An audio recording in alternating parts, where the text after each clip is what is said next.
Rhule, and then we'll have some players after they're done with their meetings this morning around 11:45 or so. So I'll turn it over to Coach and. Obviously we're excited to go to New York on Monday. We've had a good couple weeks of practice. I think the guys have really worked hard and improved, which I'm very appreciative of. So practice one more time tomorrow on Saturday, take Sunday off, and then head up Monday. So we have 3 guys who won't play in the game. You know, obviously Tommy, we shut him down with 2 weeks left, and hugged him yesterday. He's graduated, which was the number one thing I wanted for him, and he's going to go continue to get that foot right and get ready for the Senior Bowl and hopefully be a great draft pick. Micah Mazuka had to have labral surgery, torn labrum. He played through it, which I appreciate. Micah showed great toughness to do that, moving to left tackle and playing with an injured shoulder the last 4 games. But he had to have surgery after the last game, so he's rehabbing and getting better. And then Isaiah Naylor, still in the building working out, but won't play in the game. Just going to get himself ready for East-West Shrine Bowl. Had the ACL and at Texas, and we just want to try to keep him healthy and give him a good chance, and give some of our young guys a chance to show what they can do. So, obviously, last night, congratulations to the volleyball team on a great season. Anytime it comes to an end, I know it's hard, but they continue to set the bar in this athletic department of what excellence looks like. So Coach Cook and all those women are the best of the best, and we appreciate them. So with that, I'll take your questions. What is the schedule out of New York? I mean, how do you plan to attack that this week just on a bowl site? Yeah, so we've probably done more work than you normally would here because so just kind of a unique schedule over Christmas and the travel in New York. So we're going to land, and we reached out to the New York Giants, and they've allowed us to use their facilities. So we're going to land and go right to practice at the Giants. We'll practice the second day at Fordham. On Wednesday, Christmas morning, we're actually going to go to Central Park and do a walkthrough in Central Park. The Yankees have helped us secure that. So I don't know if all of our guys know what Central Park is. I have to tell them it's the park from Home Alone 2, but some of our guys know it. Sierra knows it. So Sierra's texted me last night at 10 o'clock for dinner reservations, so he gets it.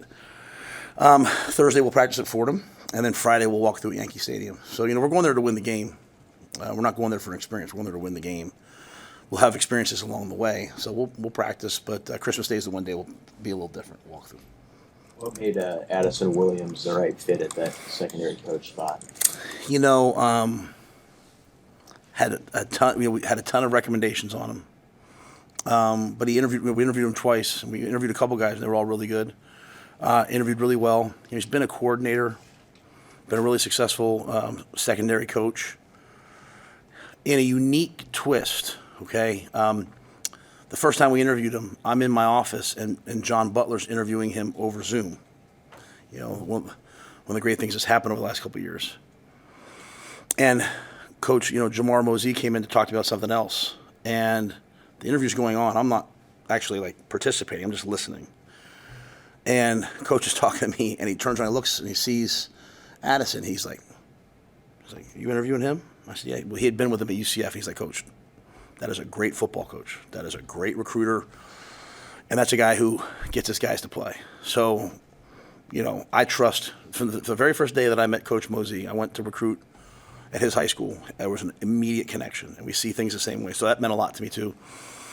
When Scott got the job at UCF, I obviously reached out to him, and when Ryan Callahan has left us and gone back to UCF to be part of that recruiting, so Scott and I were talking, and he had great things to say, about what people were saying in that department. So everyone from people that were there, people that were getting there, and then again the interview I thought was really great. Will all the new coaches be a part? What new coaches are going to be a part of the bowl practices for you guys? Yeah, Phil came in last week, just to kind of consult. He's not coaching yet, He'll start after the new year. But our hope is that the D-line coach is not hired yet. Obviously they're finishing their season out. But Phil Simpson's been there with us. DeKeel's been there with us. And Addison's finishing up everything right now, so he'll be there with us. They have a pretty good, I have a really good pass rusher. What have you guys seen on film of him and, your offensive line and where it's at right now? How do you feel about it going this fall? He's elite. He's one of the best players in the country. And it's really across the board. Their O-line and D-line is really strong. But it'll be a tremendous challenge. He's one of those players. When I turn an opponent on, the first thing I do is when I look at their defense, I look to see if there's a player or something that they do that's game plan worthy, where you have to address it, right? He's game plan worthy. You have to chip him, you have to nudge him, you have to game plan for him, slide to him, etc. So he's dominant. How do you feel like, just broadly, your offensive line played, especially down the stretch? And then we're talking to Danny yesterday, and he was pretty candid about, well, we got to bring some more offensive linemen in to keep what happened this year going. Well, I think anytime you lose two seniors, two super seniors, really, you're going to look to address it. Offensive line's a unique position in that. It usually the true historical thing is you bring a kid in, you redshirt him. It's the best thing for him. The next year 2, you're hoping that they're in the rotation, and year 3, if they're a really good player, they're starting, right? So it's best to probably recruit, develop, and grow your own guys at that position. We've been here for 2 years. We're going into year 3, so some of the guys we recruited the first year, we're hoping that they can help you this year. So guys like Gunnar played this year, and probably wasn't the plan for him to play, but he played and he played well. So I think that you're going to look for offensive linemen all the time, and continue to recruit and develop your own guys. But I just want to make sure I say it. To me, it's a 3-year process at best if a guy's really a good player. I thought the offensive line really the last 4 to 5 weeks had a dramatic uptick. Played better. I thought when we part of it's just development and growth, and part of it was settling down maybe a little bit of what we were doing, kind of what Dana's talked about. Like, Dana's not changed anything; he's just shrunken down what we were doing, and I think that's helped. And I think Donnie's done a really good job of developing guys, and a lot of guys really that we have on the team, we think they're really good. They can be really good players. They just need the weight room. They need another off season. Is this an era where you sample more younger guys in a bowl game like this than you would have in the past, or is it just about you're playing the best guys to win the game, obviously, but do you want to integrate more younger guys into the rotation than you have? Well, I think the difference now is that people are going into the portal, so maybe don't have them, or they're opting out for the future. So that's the one difference. I will always, I have this thing I always say to myself all the time: just winning comes first. Just winning always comes first. So we'll do whatever it takes to win the game. We're never going to pacify somebody. You don't help somebody by playing them to keep them happy. But just the natural. What happened to Marshall, right? The natural move is that you have less guys, so it's an opportunity for some younger players to play. With that being said, there's some guys that we did redshirt knowing that they'd play in the postseason, so we have an opportunity to play them. So, yeah, I think you'll see some other guys in there. But I also feel like, the true measure of a man is to, leave a place better than you found it. And so if you were here and you built yourself here and you built this team to the point where they can get to bowl eligible and, end that drought, you should probably play in the game. So if they want to play, then we're going to play them. So to me, it's the end of this year, and it's the first game of next year. So it's probably a fine line there, and it's probably just it's up to each individual, and we look at each individual maybe separately. What can you say about just in general, how you feel your additions that you've announced have gone, your signings just through the portal, and how that process has played out for you guys so far? Well, I think I'm not even sure who we've announced. I'm sorry. Vince and Sean and all those guys handle all that stuff. I think what we're doing in the portal is probably twofold, right? Like, there's a couple positions or players maybe that we've said, hey, we want to go get that guy, like true NFL, like day 1, day 2, 3 free agency, right? Like, hey, we think this guy can come in and be an immediate impact player. And then there's other players that you sit there and you say, like, kind of like, 2 weeks into free agency, like, hey, this guy's a really great value pick. It's a guy that we can get here and we think can develop or has had production. So I think we're being methodical. There's waves and waves and waves of this portal that are going to happen. It's going to be something. So we've earmarked some guys, earmarked some positions. I think we're making progress on those. one of the things I learned in the NFL from Marty Herney and Scott Fitterer was don't rush. Just pick out the guys you want or the positions you want and be methodical, but also build the depth of the team as well. So, Do you have a capologist? well, Sean Patton manages sort of all of that, along with Jonathan Bateman from an athletic department standpoint. Haven Fields, has to sign off on everything because when it comes to revenue share next year, there is a cap. So we're in this weird space right now where people have the ability to use NIL up until July 1st. So there's a lot of teams that maybe are aggregating a lot of money and giving a lot of guys signing bonuses, and then hopefully everyone will kind of come to where we're all sort of in the same revenue share spot at some point. So Sean lives that daily. I can't do a spreadsheet, so Sean's on that. But it's a full-time job, the managing the cap per se. Does he have to tell you here's what you have available to offer, or how does that conversation? Well, I mean, we meet daily on sort of where we're at and what we have and allocations and all of that, and so when you have a cap, part of it is just value, right? Like hey, we value this position more than this position, and we value, so the hard part is always letting your own players go. There's some players on your team that, if you're a good program and you practice the right way and people respect it, they're going to try to come get your coaches and players. So yeah, Sean's kind of managing that all the time, and I'm working with him. Class here now, and I guess if so, I mean, what are the benefits of those guys being with you during this whole process? I think it's a great, indoctrination into how we do things. They can't practice until the 21st, until school's out. So some guys are starting to get here right now. I think we'll go on the bowl trip with, I don't know what the final number is, maybe 8 or so.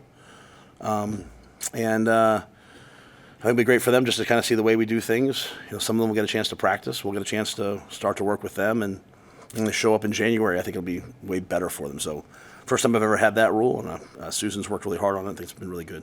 How's it working offensively with Holgerson? Is he implementing his system now, or does that start after the bowl? I think I think Dana is not necessarily tied to a system. I mean, he's not air raid. No, but he's very quick to say that. Hey, I'm not putting in the air raid. And we always want to have concepts and systems that prepare guys for the National Football League. And so I think what he's just doing is he just continues to narrow down who we are and what we do. And so he's running it. He's in charge of it. He's doing it. And who we are moving forward, I think will come down more to who we have and what they're good at, I think, than anything else. So but he's taken this month. I mean, he's made some changes, but not a wholesale shift. Is the language, does it switch to his languages eventually? No, I think he I asked him, I said, after the last game, I was like, are we going to start, using different language, your words, your system? And he was like, no, the guys know this. They know these words. They know these systems. There's some things that, he's changed a couple formations. I've called it this. This doesn't make sense. So he's made some changes, but for the most part, he's just kind of indoctrinated himself into kind of what was there. Hey, how do you feel about your running back room? Is the guys you have right now, is that good enough for you? Yeah. Well, yeah. I mean, I would never sit here and say the guys aren't good enough. You know what I mean? I think Emmett really played well down the stretch. He really fits kind of Dana's vision of what we are. We don't want to have running backs who can only run the football and can't catch. We don't want to have running backs who can't protect. So Emmett's a guy that can run the football, catch the football, protect. I think when Dana got here, he loved Ramir. Obviously, his career's coming to an end, but he was hurt down the stretch. But I think he really found value in him. I've been on record many, many, many times talking about what I feel about Quentin Ives. I think he's really, really, really a good player, and I feel the same way about Mekhi Nelson. So, does that mean that if someone came along, we wouldn't look? I mean, this is ever changing. This is not a deal where even when you come to a agreement with a player, like they sign, like in the NFL, free agency happens, you make a deal with the agent, they sign a contract, and that's not this. This is It can change tomorrow. So we're always looking, but our running back room we can win with, and we feel very, very strongly we can win with the room. Was the Dowdell news a surprise to you, the way that played out so suddenly this week? Oh, there was nothing sudden about it. I mean, there's nothing sudden about any of this. I love Dante, and Dante loved it here. Let me say it. Dante loved it here. Dante, yeah, no, I have just nothing but elite things to say about Dante. This was a long, hard, arduous process for him, and in the end, he went in the portal and took an opportunity. These aren't kids going into the portal to see what's out there. These are decisions. These are offers being made before they're in the portal to go in the portal. So this isn't like I'm unhappy, I'm leaving. This is, hey, I've got this, and so, the numbers are a lot and hard decisions for kids. Once you've played for me one day, you've played for me for the rest of your life, So I love Dante. When you first got here 2 years ago, how much more have the numbers increased for players from what you've seen in NIL? In just 2 years. Yeah. Today's price is not yesterday's price. You ever read the Tennessee infractions case where Coach Pruitt had a show cause and all that? That was $5,000. $5,000. Like, we're talking about millions of dollars right now. So he couldn't coach us $5,000 in a hotel room or something like that. I mean, it's just way different numbers. Everyone was mad at me last year when I said quarterbacks cost X. I had coaches call them. Well, guess what? Those numbers are across the board now. So yeah, it's just a lot of money right now. You think it's going to stabilize once the revenue sharing is the only thing? I have no idea. Honestly, I have no idea. I mean, I have no idea. I did a presentation for the team. Like, hey, here's how the portal works. Here's how rev share works. Here's how this works. Everything I said pending, because I don't think any of us know how things will be moving forward. And is the money is it uniform across the Big Ten? Like, does every Big Ten team get the same amount, or do you have discretion? Do I have? I have no discretion. Those decisions are made by Troy and other people. Yeah, I think every Big Ten, no school's the same. I think that's the whole point of the settlements. Like, we can't, you can't. Everybody has to do their own thing, I think. So I think the numbers are probably in the same range, but yeah, the numbers are not the same. Anything else? Yes. Will any of last year's seniors be able to make the bowl trip with you guys? I know that was something you had talked about. Are they going to be able to make it to this? Yeah, I think there's a lot of them. I know.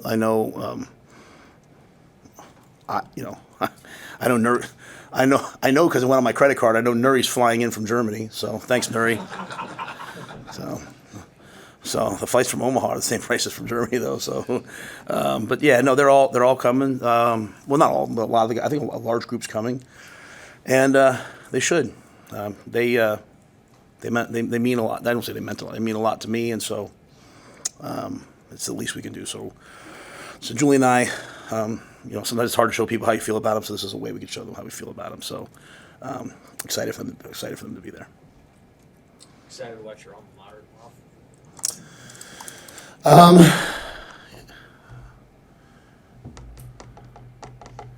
excited for the games. Okay. I think it'll be unique. I'm just excited to see this whole thing play out. So. It's too soon after last night to be talking about those guys, but they're athletic directors. I count amongst one of my best friends. I think when you think back to my alma mater, Penn State, what happened there, what Bill O'Brien did to stabilize it with really no scholarships, what John Butler did, and then what Coach Franklin has done. I mean, just year after year after year after year. I mean, he took over a program with sanctions, and year after year after year they continue to win. So. I think Coach Franklin's done an amazing job, but I'm excited for tonight. Really, I mean, I'm really excited to watch that game tonight. I'm excited to see how this all plays out, and then see how it moves playing forward. I'm excited to see like the group of 5 teams or the non-Big Ten SEC teams, how they do. When I was at Temple, I would have stood here and fought that we should be in the college football playoff, and now I'm in the Big Ten. I'm like, those guys don't belong. Strength of schedule, so.